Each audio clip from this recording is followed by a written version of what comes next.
Katika vitu ambavyo msanii unajielewa na mwenye mipango hutakiwi kuvifanya hata mara moja ni kufanya vitu kutokana na mihemko ya watu, kutokana na stories za kwenye mitandao zinazoendelea. Wewe unaamua kuwaprove watu kwamba mimi nina uwezo wa kufanya hiki ambacho ninyi mnasema siwezi kukifanya. Hiyo ni failure namba moja. Failure kwa nini? Kwa sababu msanii yeyote yule mwenye kuelewa kazi yake mara zote huwa na mipango ya mwaka mzima. Kama sio ya mwaka, mipango ya miezi 6. Kitu gani atafanya ndani ya mwezi wa kwanza, wa pili, wa tatu, wa nne, wa tano, wa sita. Mimi nasikitika kuona of course tunasema game zinachangamshwa na nini, lakini kuna tahadhari na paswa pia huyu msanii aelewe, na sisi kama watu wa burudani pia tunatakiwa kuelewa hiki.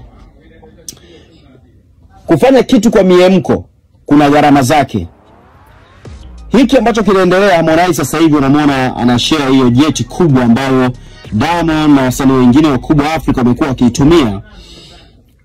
Mimi kwangu sioni kama ni sawa, kwa sababu natambua athari za kufanya vitu kwa mihemko, hasa kutoka kwa huyu Harmonize. Hili leo kuizungumza pia wakati fulani, sio tukio la kwanza. I said wakati Harmonize anatoka WCB, mifano yake ili unielewe. Wakati anatoka WCB, aliwahi pia kutaka kucompete na Mwana, na yeye kuja na record label ambayo ndani ya mwaka mmoja ilisaini wasanii wengi zaidi, na ile ilikuwa ni kuwaonyesha watu kwamba ninyi mnaweza kufanya record label na mimi pia na uwezo wa kutengeneza record label wangu. Tazama matokeo yake baada ya muda ilitokea nini? Record label ilifeli ile. Mpaka leo hatuna msanii hata huyu mmoja kati ya wale wasanii 6 kama sio 7 wakina Country, Angela, Shidi Nakili, Ibra na yeye mwenyewe. Sio kama umeelewa ndugu zangu. Kwa hiyo msanii hupaswi kufanya vitu vya kimihemko. Unapaswa kufanya vitu ambavyo vipo kwenye kalenda. Sasa tukio kubwa kama la msanii kuanza kutumia private jet, kuruka kusafiri kwenda maeneo mbalimbali, hiyo kwa utaratibu maalum, hiyo inapaswa iwe inaendelea, ni tukio endelevu. Na hiyo watu hawafanyi kwa show off. Yaani sio tu watu wanione mimi natumia private jet. Kibiashara hiyo ina faida. Sasa biashara, ili kitu chochote ili kiwe biashara kinahitaji consistency.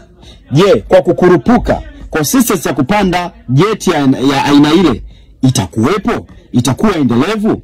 Hilo ndio swali ambalo tunatakiwa kujiuliza. Jet ni pesa nyingi kuikodi. Jet inahitaji uthubutu wa hali ya juu.